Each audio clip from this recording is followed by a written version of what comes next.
Bonjour, bienvenue sur la plateforme eSchool. Je m'appelle Lenga Angel Barissa, professeur du lycée d'enseignement général en mathématiques en service au lycée bilingue de Bipanda.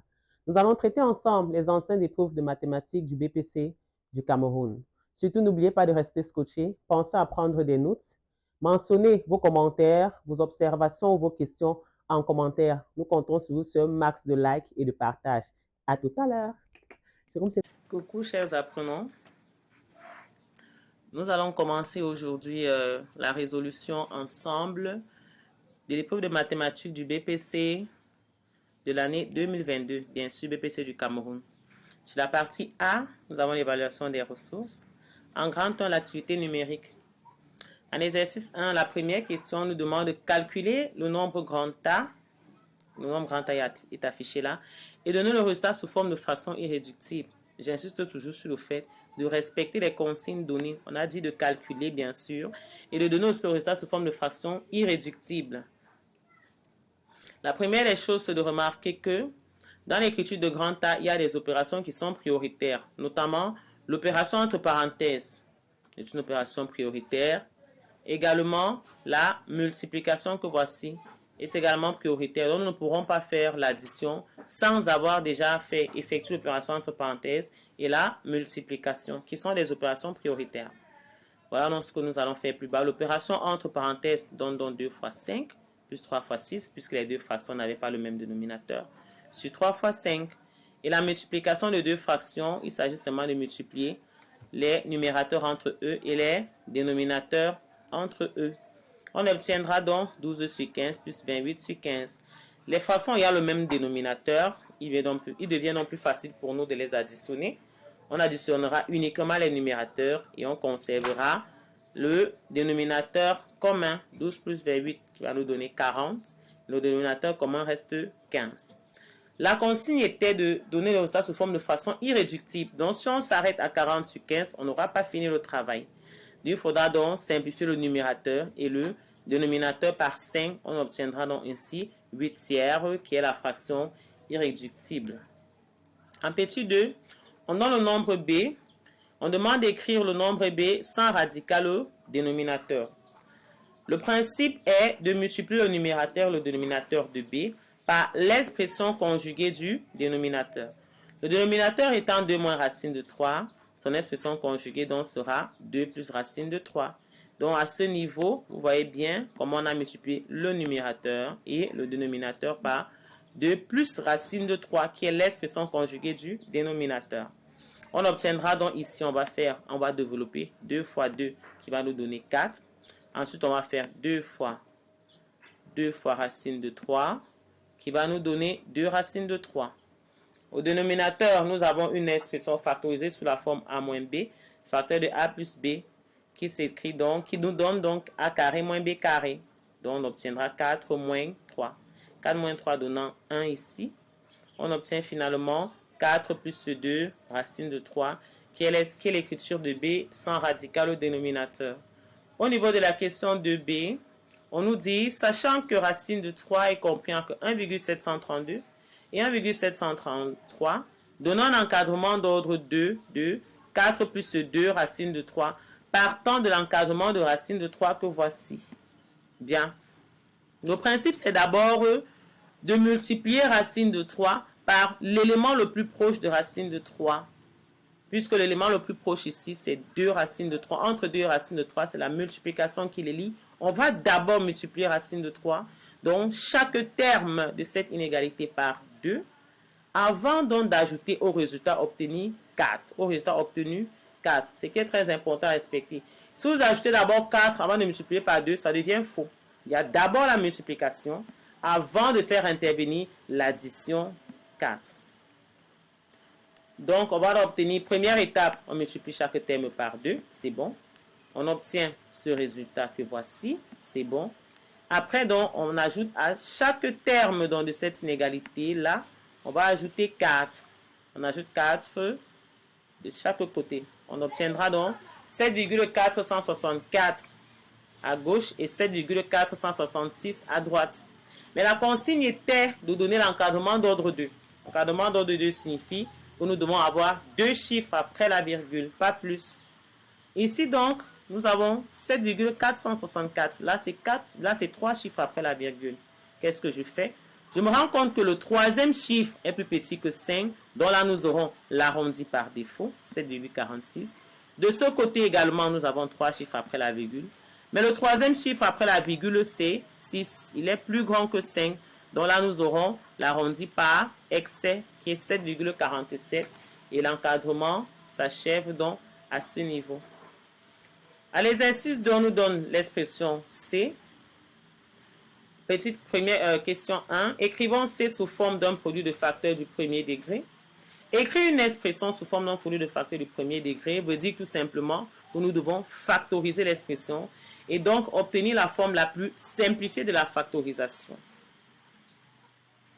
L'expression étant donc donnée, nous nous rendons compte que 4x carré moins 9 est une expression commune que nous pouvons aisément factoriser puisqu'elle nous rappelle l'identité remarquable qui est a carré moins b carré. En la factorisant donc, on obtient 2x moins 3 puisque 4x carré c'est le carré de 2x et facteur de 2x plus 3. Cette expression étant factorisée, on se rend compte que dans C, dans chaque terme, nous avons justement l'apparition de 2x moins 3 qui sera dans notre facteur commun. 2x moins 3 étant notre facteur commun, nous allons le mettre en facteur. L'ayant donc mis en facteur, ici nous allons rester avec 2x plus 3 qu'on réécrit là sans problème. Ici nous restons avec moins 3x moins 4 que nous réécrivons ici. Et de ce côté, il va rester 2x plus 1 qui apparaît vers la fin. Par la suite, donc, nous allons développer et réduire l'expression entre crochets. En développant l'expression entre crochets, on obtient 2x plus 3 moins 3x plus 4 plus 2x plus 1 qui est égal à 2x moins 3 facteur de x plus 8 qui est ainsi l'expression factorisée de C. En petit 2, on demande de déterminer les solutions dans R de l'équation 2x moins 3 facteur de x plus 8 égale à 0. Cette équation étant un produit nul, pour la résoudre, il suffira de poser 2x moins 3 égale à 0 ou x plus 8 égale à 0. On obtiendra dans un premier temps 2x égale à 3 et x égale à moins 8. Et finalement, x égale 3 demi ou x égale moins 8. Donc le 2 qui était le coefficient de x là se retrouve tout simplement au dénominateur sans problème. Et finalement, l'ensemble solution de l'équation de départ est s égale 3 demi et moins 8. En exercice 3, on dit ceci. Le tableau statistique ci-dessous est celui des notes en mathématiques de 50 élèves d'une classe de 3e. Ces notes sont regroupées en classe d'amplitude 5. Petit 1. Reproduire et compléter le tableau. Je vais encore insister sur la consigne qui nous a été donnée.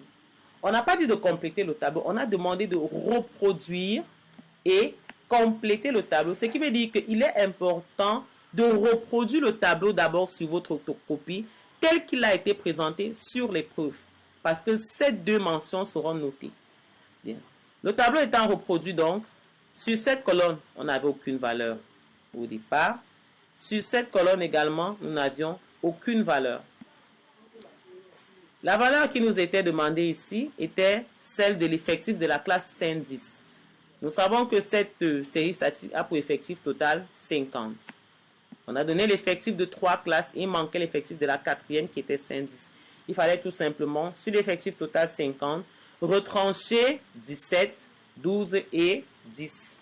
Ce qui nous a donc donné 11. Donc, ce qu'il faut mentionner dans cette case est tout simplement la valeur 11. Et ici, plus bas, nous devons calculer le centre de la classe 510. La formule, c'est quoi?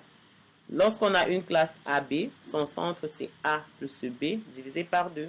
Donc, là, on fait 5 plus 10 et on divise par le tout divisé par 2 qui nous donne 7,5. Pareil pour la classe 15-20. Il fallait également trouver sa classe. 15 plus 20, le tout divisé par 2 donne 17,5. Là, c'est fini pour cette question. En petit, on demande de donner la classe modale de cette série statistique. Lorsque nous avons une série statistique avec des classes d'égales amplitudes, la classe modale représente tout simplement la classe qui a le plus grand effectif. Nous voyons qu'ici on a 10, ici on a 12, là on a 11 et ici nous avons 17. La plus grande valeur étant 17, elle correspond à la classe 0,5. Donc la classe modale ici, c'est la classe 0,5.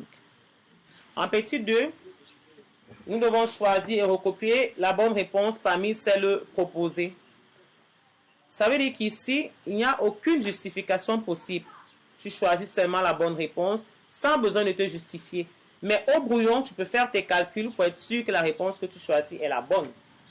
La question est de savoir la moyenne des notes en mathématiques de cette classe de 3e. Nous avons les réponses A, B, C ou D. Il faudra donc trouver la bonne réponse. Qu'est-ce qu'on fait?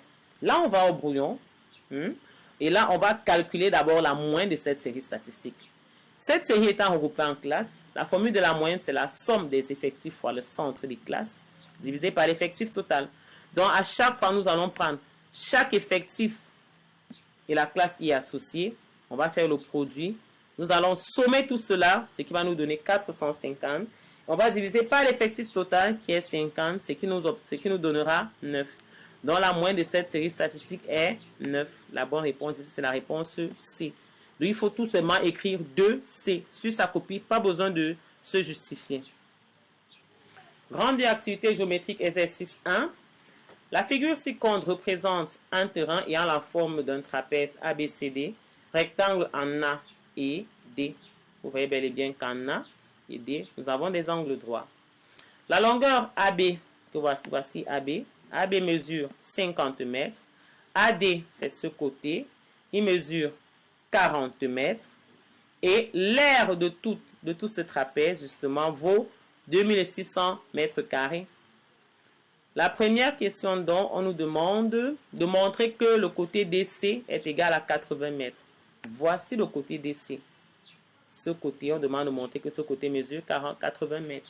Pour cela, nous allons utiliser la formule de l'aire du trapèze.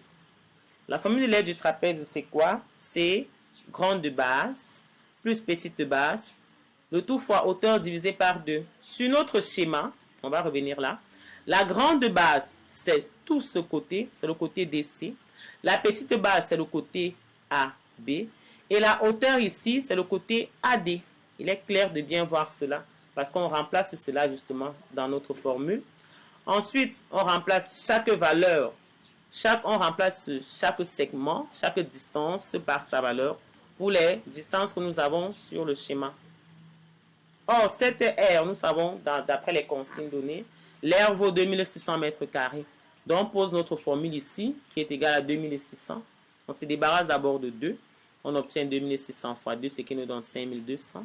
Après, on se débarrasse de 40. On aura 5200 divisé par 40. On obtient 130. Ensuite, on va se débarrasser de 50. On obtiendra donc 130 moins 50 qui donne DC égale 80. Et là, la démonstration s'achève. Au petit B, on demande de déduire que HC égale 30 mètres. Là, c'est facile. On sait, d'après notre schéma, que la longueur du segment HC est égale à la longueur de DC moins la longueur de DH. DC valant 80 et DH valant 50. On obtient HC égale 30 mètres aisément. Maintenant, calculons la longueur de BC. Le triangle BCH étant un triangle rectangle en H, donc d'après la propriété de Pythagore, on a BC carré qui est égal à BH carré plus HC carré. On remplace chaque élément par sa valeur. Ça donne 40 au carré plus 50 plus 30 au carré. On obtient 2500 qui est tout simplement la valeur de 50 au carré. Ainsi, BC vaut 50 mètres. Par la suite, nous devons calculer la tangente de l'angle DCB. La tangente ayant pour formule quoi? Côté opposé divisé par le côté adjacent. Le côté opposé à cet angle étant BH, le côté adjacent étant HC. Remplaçons chaque élément par sa valeur. On obtient facilement 1,33.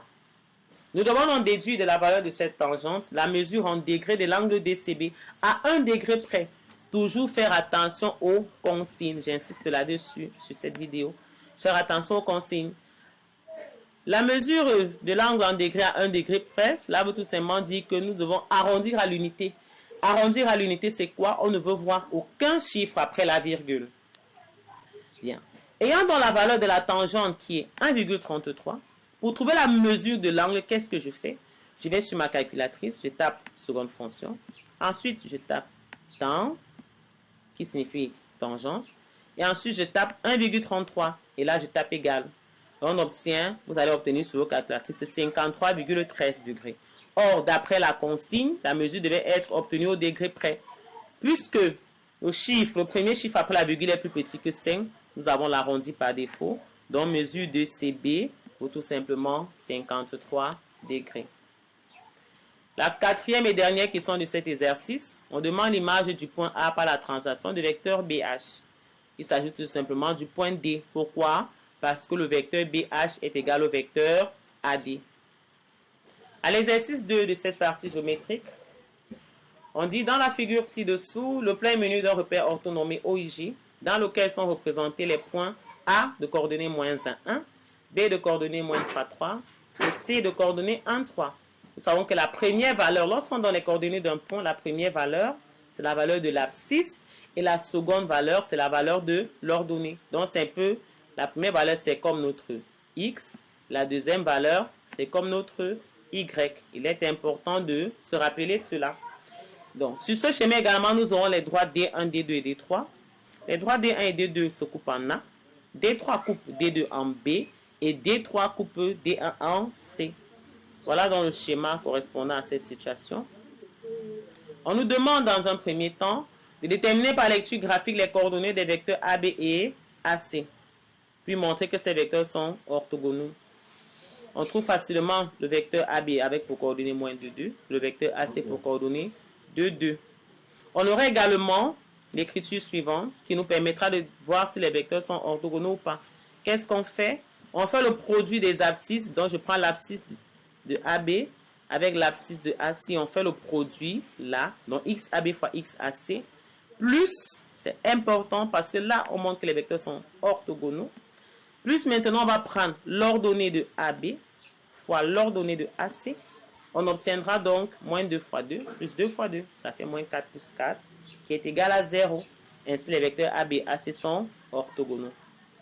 Question 1b, nous devons déterminer les distances AB et AC. D'après la formule, la distance AB est égale à racine carrée de xb moins xa au carré plus yb moins ya au carré. Je remplace donc chaque expression, chaque abscisse, chaque ordonnée par sa valeur. Mais là, il faut faire attention parce que, regardons ici par exemple, on se rend compte que x de a est négatif. X de a vaut -1 et il y a déjà ce moins de la formule. Pour donc ne pas me tromper, je mets la valeur de l'abscisse de a entre parenthèses pour ne pas confondre les différents signes. Par la suite, donc j'aurai -3 plus 1 parce que là on aura fait moins fois moins, ça va faire plus 1 et les ordonnées n'ont pas de problème. On obtiendra donc racine de 8 et après décomposition, la valeur de la distance AB est 2 racine de 2 cm. Pareil, nous allons calculer également la distance AC. On a déjà notre formule. On remplace en faisant attention toujours au moins. Et on obtient toujours racine de 8 qui nous donne donc finalement AC égale 2 racine de 2 cm. En petit c, nous devons déduire la nature exacte du triangle ABC. D'après ce qui précède, nous avons montré que les vecteurs AB et AC sont orthogonaux. Et on vient de montrer que la distance AB et AC, les distances là sont égales. On va donc conclure que le triangle ABC est un triangle rectangle isocèle en A. Étude 2. Nous devons associer à chaque droite son équation cartésienne. D'après la figure précédente, donc, voilà les différentes associations. La droite D3 a pour équation y égale 3. La droite D1 a pour équation y égale à x plus 2. Et la droite D2 a pour équation y égale à -x. Ne vous inquiétez pas, les démonstrations vont suivre. S'agissant de la droite y égale à 3, c'est une droite qui est horizontale parce que la valeur de y reste constante dans le repère. C'est pour ça qu'il s'agit uniquement de la droite D3. Là-bas, il n'y a pas d'inquiétude à se faire. Maintenant, la droite d'équation y égale à x plus 2, qu'est-ce qu'on fait? Cette droite passe par le point de coordonnées 0. Donc, on voit donc que pour x égale à 0, en remplaçant là, on obtient donc que y vaut 2. Donc, cette droite passe par le point de coordonnées 0, 2. C'est déjà la première condition. Donc, dans le repère, si j'ai une droite qui passe par le point de coordonnées 0, 2, on coche un peu. Et un second point, c'est quoi? En remplaçant x par 1 dans l'équation de cette droite, bien sûr, on obtiendra y égale 3. Ça veut dire que la droite d'équation y égale à x plus 2 passe par le point de coordonnées 0, 2 et le point de coordonnées 1, 3. Et on va donc se référer au repère et voir la droite qui passe par ces deux points. Et on aura identiquement la droite D2. On aura la droite D1, autant pour moi, sans problème. Bien, maintenant, s'agissant de la droite d'équation y égale moins 1, on dira pour x égale à 0, ça veut dire que là, quand je vais remplacer x par 0, j'obtiens y égale 0. Donc, premier constat, cette droite passe par le point de coordonnées 0, 0. Second constat, en remplaçant x par 1 dans l'équation de cette droite, on trouve que y vaut moins 1. Donc, cette droite passe également par le point de coordonnées moins 1, par le point de coordonnées 1, moins 1. Donc, je vais dans mon repère, je regarde ces deux points. Quelle est la droite qui passe par le point de coordonnées 0, 0? Ensuite, elle va également passer par le point de coordonnées 1, moins 1. Vous verrez donc là, il s'agira de la droite D2. Donc, on pourra facilement associer l'équation y égale moins x à celle de la droite D2. En petit 3, on nous demande de reproduire la figure. Toujours faire attention aux consignes. Reproduire la figure. Ça veut dire que la figure doit être reproduite de manière identique. Donc, sur sa feuille de composition, je recopie exactement la figure telle que présentée sur l'épreuve, avec toutes les droites, tous les points, parce que cela sera noté. Nous devons reproduire la figure et y représenter en assurant l'ensemble solution du système donné là. Nous constatons que, en posant la première équation x moins y plus 2 égale 0, on constate qu'il s'agit en fait de l'équation de la droite D1. Nous prenons donc dans le repère le point de coordonnées 1, 1 au hasard. Donc là, dans notre repère, on prend le point de coordonnées 1, 1. On remplace donc ces coordonnées dans l'équation de la droite D1. Donc on viendra ici, d'accord, x aura pour valeur 1, y aura pour valeur 1. On remplace donc, calcul donc, on verra donc qu'il va nous rester 2. Il va nous rester 2. 2 donc obtenu ainsi est une valeur positive. Or, la condition posée par l'équation était justement que la valeur obtenue soit positive. Ce qui voudra donc dire que le point de coordonnées 1, 1 dans notre repère se trouve du bon côté de la droite. Donc, cette partie sera assurée comme étant la partie solution. S'agissant maintenant pour la droite, pour la deuxième équation x plus y égale 0, on constate qu'il s'agit de l'équation de la droite D2. On prend également, pour prendre le même point de coordonnées, où on peut changer, il n'y a pas de souci. On prend le point de coordonnées 1 également. On vient dans l'équation de cette droite, on remplace x par 1, on remplace y par 1. On obtient également 1 plus 1 qui va nous donner 2. 2 étant une valeur positive, alors que l'inéquation voudrait que la valeur soit inférieure à 0. Ce qui veut dire que le point de coordonnées 1, 1 pour cette droite D2 n'est pas du bon côté. Donc nous allons plutôt assurer le côté de la droite qui ne contient pas le point de coordonnées 1, 1. Donc cela ne respecte pas la condition. Donc ce point n'étant pas du bon côté. Et donc sur le graphique, vous voyez bien, le point de coordonnées 1, 1 est ici. D'accord?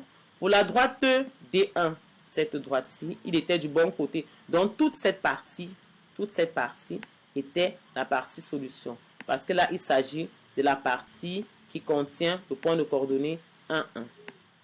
Maintenant, pour la droite D2, que voilà, on a vu que ce point n'était pas du bon côté. Ça veut dire qu'on ne va pas assurer ce côté pour la droite D2, on va assurer le côté opposé. Vous voyez bien que s'il faille assurer, les deux assures donc vont se rencontrer où? Elles vont se rencontrer ici.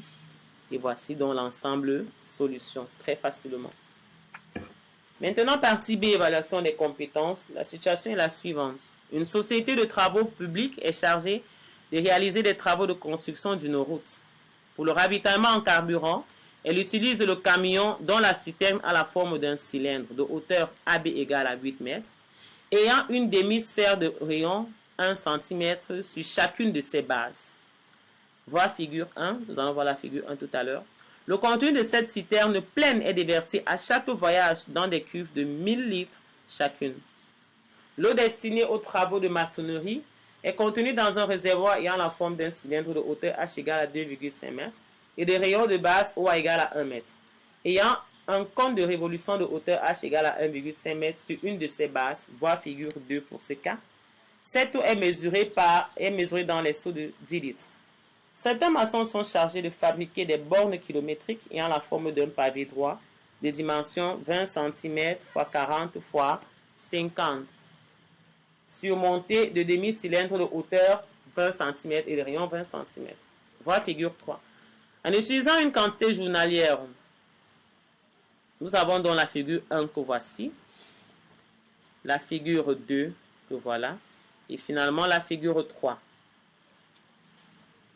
Au niveau de la tâche 1, nous devons calculer le nombre maximum de cuves de carburant. Nous devons calculer le nombre maximum de cuves de carburant pleines que l'on peut utiliser, que l'on peut remplir en un voyage de citerne. On parle d'une quantité de carburant à trouver et on parle d'un nombre maximum de cubes à trouver. La première étape, c'est quoi? C'est d'abord de calculer le volume V1 de la citerne. La citerne étant composée de deux demi-sphères à ses extrémités. Ça, on dit que les deux demi-sphères en elles vont former une sphère. Et d'un cylindre. Donc pour cela, nous calculons d'abord le volume du cylindre auquel on va additionner le volume des deux demi-sphères. Nous avons déjà les formules. R de base fois hauteur. Et ici, 4 tiers de l'air de base également fois la hauteur. Pour la sphère, les hauteurs également valent 1. On obtiendra donc pour ce volume V1 29,306 cm3. Par la suite, nous devons donc convertir ces volumes en litres. Nous savons que 1 litre est équivalent à 1 décimètre cube. Donc, partant du centimètre cube, on convertit en décimètre cube. On obtient 29 306 litres. Donc, le nombre maximum de cuves pleines que l'on peut remplir avec en un voyage est de 29 306 divisé par 1000. Puisqu'on a demandé un nombre maximum, on a bien exigé que les cuves devaient être pleines. Donc, nous aurons en tout 29 cuves pleines à remplir. Au niveau de la tâche 2, nous devons calculer le nombre maximum de seaux d'eau pleins que l'on peut remplir avec le contenu d'un réservoir. Même principe, nous devons toujours calculer le volume du réservoir, V2. Et ce volume qui est égal au volume du cône plus au volume du cylindre. Parce qu'un réservoir est une combinaison d'un cône et d'un cylindre. Là, nous avons les différents volumes. On obtient facilement 9,42 mètres cubes. On revient encore sur la conversion en litres. On passe d'abord par le décimètre cube. On obtient donc 9420 litres. Et pour finir, on calcule le nombre maximum de seaux pleins que l'on peut remplir avec le contenu du réservoir plein. Il s'agira tout simplement de faire 9420 divisé par 10. On obtient donc 942 seaux pleins. Donc pour cette tâche, il nous faut exactement 942 seaux pleins. Pour la tâche 3, nous devons calculer le nombre maximum de bornes kilométriques que l'on peut fabriquer avec la quantité journalière de béton. Première étape, nous devons d'abord calculer le volume V3 d'une borne kilométrique. La borne est constituée de quoi? Elle est constituée d'un pavé et d'un demi-cylindre. Donc nous devons calculer le volume d'un pavé, comme c'est le cas là. Et ensuite calculer le volume d'un demi-cylindre. Ça veut dire que je calcule le volume, j'ai d'abord le volume d'un cylindre et on divise le tout par 2, tout simplement. On obtient 52 560 cm3. On revient maintenant au centimètre cube parce qu'on nous a parlé d'un mètre cube. On revient maintenant en convertissant au centimètre cube. On obtient 1 million de centimètres cubes. Le nombre de bornes kilométriques donc s'obtient en posant 1 million divisé par 52 560. On obtient donc 19,02, soit 19 briques. Donc l'on peut fabriquer exactement 19 briques. Et ce sera tout pour cette épreuve.